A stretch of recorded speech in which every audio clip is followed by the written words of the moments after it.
ഞാൻ ഒപ്പം ചെല്ലണമെന്ന് ശാഠ്യം പിടിച്ചിരുന്നെങ്കിൽ അദ്ദേഹം എന്നെ കൂടി ഒപ്പം കൂട്ടുമായിരുന്നു. അതിനുപോലും മനസ്സനുവദിക്കാത്ത ശുദ്ധഗതിക്കാരിയായിപ്പോയി ഞാൻ.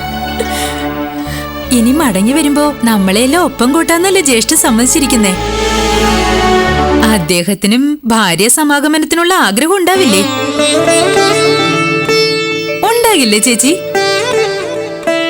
നീ പോ പെണ്ണെ.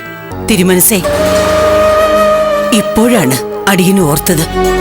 ഞങ്ങൾ ക്ഷേത്രത്തിൽ നിന്നും മടങ്ങി ചെല്ലുമ്പോൾ മുറ്റത്തുള്ള വിഗ്രഹത്തിൽ സ്വർണ്ണപ്പൊട്ടു മാത്രമല്ല, ആ മാലയും ഉണ്ടായിരുന്നു. തന്റെ ഉത്തമ ഭക്തയുടെ വിഗ്രഹത്തിൽ സ്വർണ്ണപ്പൊട്ടു മാത്രമല്ല, പുഷ്പഹാരവും ചാർത്തിയത് സാക്ഷാൽ ഉമാമഹേശ്വരന്മാർ തന്നെയായിരുന്നു.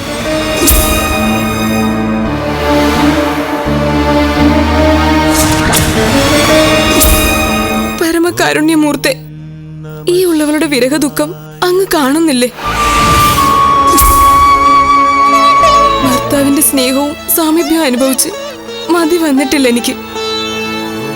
അദ്ദേഹത്തെ എത്രയും പെട്ടെന്ന് ഒരു നോക്ക് കണ്ടില്ലെങ്കിൽ തളർന്നു വീണിരിക്കും.